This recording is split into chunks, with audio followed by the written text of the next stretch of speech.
secours. Il est environ 14 heures de l'après-midi. La route est invisible sous la neige. Je traverse le pont de Québec avec ma Honda Accord. En jetant des coups d'œil rapides à ma gauche, j'arrive à voir le fleuve un peu flou dans la tempête. Au loin, il se perd pour laisser place à l'autre rive. Quelle est la bonne sortie vers le CHSLD de la Pointe-aux-Lièvres? Ce sera mon premier soir de stage d'urgence sanitaire pour la COVID-19. Les directives de mon GPS me mènent dans le stationnement du centre. Au moins 20 voitures font la file pour le service de dépistage à l'auto. Je gare ma Honda au fond complètement et j'entre par la porte G. On me demande de désinfecter mon sac et ma boîte à lunch et on m'indique où est l'unité d'hébergement. Les tâches que j'aurai à faire ne m'ont pas encore été expliquées. Aucun autre étudiant n'est affecté à ce centre. L'étage où je vais travailler pendant les prochaines semaines s'appelle Le Havre. C'est écrit au-dessus de la porte, mais ça m'a pris un certain temps avant de m'en apercevoir. Le poste des infirmières et infirmiers est facile à trouver au centre du corridor. Je vais me présenter. Bonjour, je suis une nouvelle étudiante en stage avec vous pour les 3 prochaines semaines. Savez-vous où je dois aller?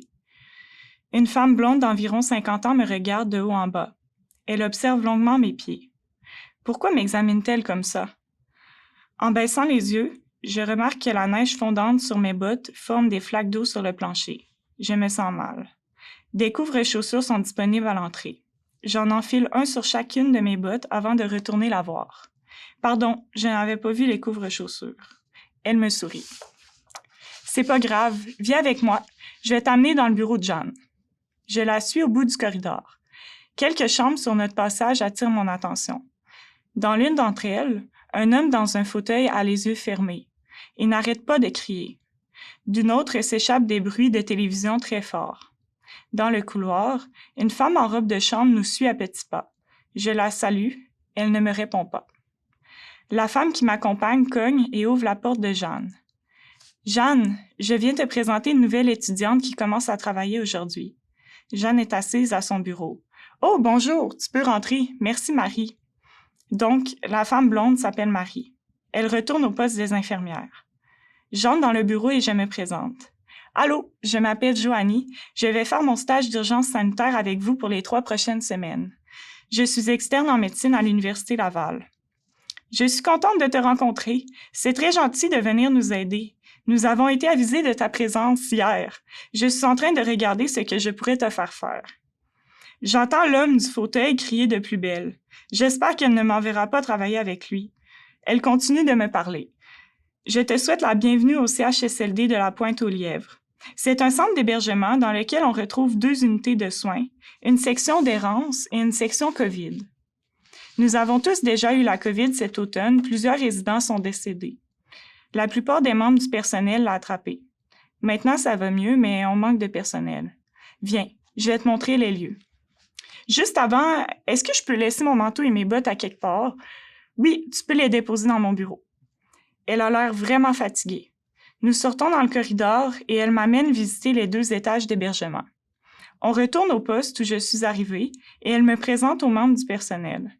Je rencontre Maxime, infirmier auxiliaire. Il est assez petit et doit avoir environ 30 ans. Ses bras sont remplis de tatous. Nous allons ensuite dans l'aire commune où se trouve une table à manger, un divan et des chaises berçantes. Un bébé en plastique traîne sur une chaise. Jeanne me présente Guylaine, l'aide de soins, qui est assise près d'une vieille télévision. Elle a les cheveux roses et me parle en me donnant des tapes sur l'épaule. Elle m'appelle ma chérie. La dame qui nous suivait tantôt est en train de faire un casse-tête près d'elle. Je revois aussi Marie. J'apprends que c'est l'infirmière responsable de l'unité. Il est 16 heures. Jeanne a terminé sa journée comme coordonnatrice du CHSLD. Après avoir jeté un coup d'œil à son téléphone cellulaire, elle se retourne vers moi. « Pour ce soir, Joanie, tu peux te promener sur l'unité et te familiariser avec le milieu. Je n'ai pas de tâches précises à te faire faire. » Je me sens découragée. J'ai 8 heures à passer ici et elle ne me dit pas ce qu'elle veut que je fasse. Je réponds quand même avec enthousiasme. « Oh, d'accord, c'est parfait. Sinon, travailler de soir, est-ce que ça te convient? » « Oui, ça me va. » « C'est vrai que ça me va. J'aime ça me coucher tard. » « Parfait. Tu pourras faire tous les soirs dans ce cas. Je pars en vacances pour les prochaines semaines. On ne se reverra sûrement pas pendant ton stage. Merci encore pour ton aide. Je me sens encore plus découragée. Je vais devoir m'arranger toute seule. D'accord, merci beaucoup pour la visite. Bonne soirée. Au revoir. Elle quitte les lieux. Pendant un instant, j'ai envie de quitter, moi aussi. Le monsieur se remet à crier. Je marche lentement vers le poste. J'ai l'impression que personne ne l'entend. Guylaine me voit revenir et vient me rejoindre en souriant. « Viens, ma chérie, on va écouter un peu la télé ensemble avec Madame Tremblay. » Madame Tremblay a terminé son casse-tête. Elle est assise sur le divan et elle regarde devant elle. Je m'assois à côté d'elle. Guylaine s'installe vraiment près de moi. Un documentaire sur les singes joue très fort. Je me mets à l'écouter pendant un moment. « Alors, toi, t'es une nouvelle employée? »« Non, je fais un stage ici pour aider pendant la pandémie. »« Ah, d'accord. T'étudies dans quel domaine? »« Je suis externe en médecine. »« En médecine? Wow! C'est long, ça, la médecine. 3 ans au moins, je crois. J'ai fait 3 ans déjà et il me reste 5 ans ou plus à faire avant de tout terminer.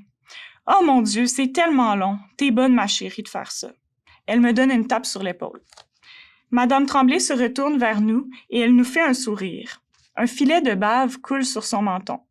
Guylaine l'essuie avec sa manche de chandail en souriant. Ça m'écœure un peu. Madame Tremblay commence à nous parler. « Je crois que Gilles va venir souper ce soir avec les enfants. Je n'ai pas encore décidé ce que je vais leur cuisiner. J'espère qu'ils n'arriveront pas trop tard. C'est dangereux la route dans notre coin. » Je regarde Guylaine. Elle me chuchote.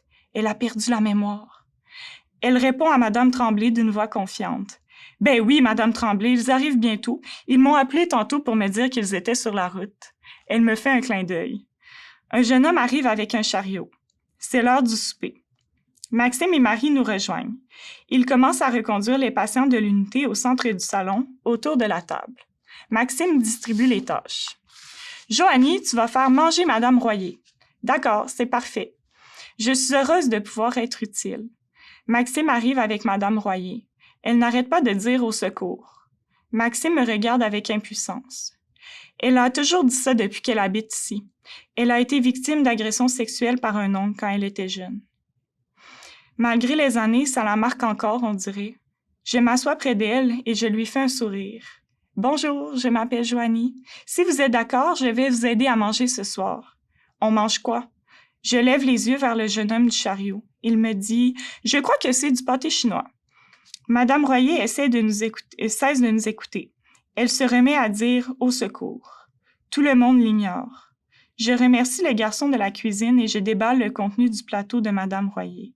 Je lui dis « Alors ce soir, on mange du pâté chinois. Je vais vous donner votre fourchette. » Marie m'entend et m'interrompt rapidement. « Non, elle ne peut pas manger avec sa fourchette. Tu dois lui donner seulement une cuillère. » « Oh, d'accord, pardon. » Je retire la fourchette du cabaret et je lui donne la cuillère. Elle mange en entrecoupant ses bouchées d'au secours. Quand je lui parle, elle se concentre et arrête de répéter toujours la même chose. Je me mets donc à lui parler de la couleur de ma voiture, du nombre de cafés que je bois par jour, de mes 2 frères, de ma sœur, de mon petit chien. Ça fonctionne vraiment bien, le petit chien. Elle termine son assiette, me prend la main et la tient très fort. Elle s'exclame « Tu as la main congelée? » Tout le monde trouve que j'ai les mains froides. Je me dis que ça fait sûrement chaud au cœur de réchauffer une main froide. On reste comme ça pendant au moins 5 minutes. Elle ne me lâche pas. Ça me fait drôle d'être si près d'une inconnue. Au moins, elle a arrêté de dire au secours. Le souper est terminé. Je nettoie les mains et le visage de Madame Royer et je la ramène à sa chambre. Je continue de lui parler, cette fois de la neige que je vois sur les voitures du stationnement et de mes livres préférés. Je lui dis « Avez-vous lu le conte de Monte Cristo? » Elle arrête de me regarder. Je me dis qu'elle ne doit pas aimer les livres. Elle aime peut-être les poèmes.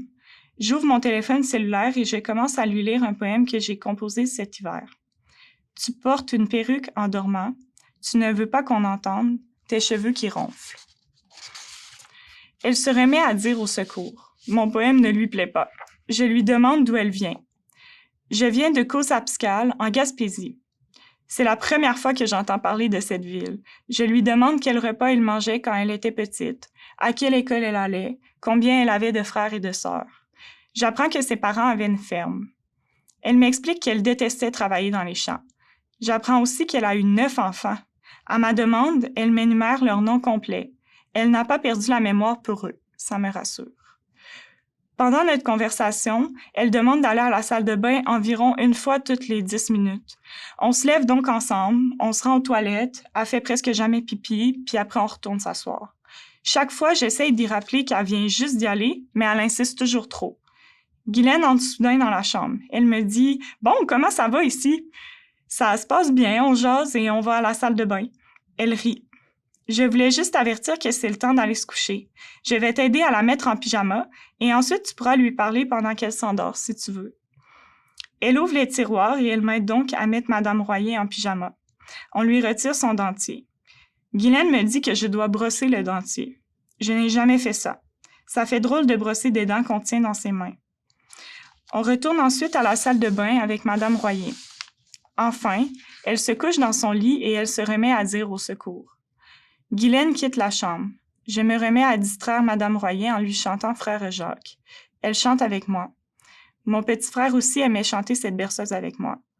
Je trouve ça spécial de border une personne âgée. Elle me prend encore la main et frissonne un peu. J'ai dû rester assise sur le bord du lit pendant au moins 40 minutes. Elle remarquait toujours quand j'essayais de sortir de la chambre. Elle se remettait à dire au secours. Je revenais lui prendre la main. Ce soir-là, au CHSLD de la Pointe-aux-Lièvres, il m'a semblé que, peu importe l'âge, ça reste difficile d'entendre la personne qui nous borde quitter la chambre sur la pointe des pieds. C'est ce que j'ai fait tous les soirs, m'occuper de Madame Royer. La distraire un peu pour qu'elle arrête temporairement de répéter la même chose. L'aider à manger, l'emmener 20 fois par soir à la salle de bain, lui tenir la main pendant qu'elle s'endormait, lui faire des sourires derrière un masque. Tout ça à cause de la pandémie, qui semble avoir créé physiquement des distances et des contraintes qui finalement rapprochent les gens dans un défi commun, prendre soin.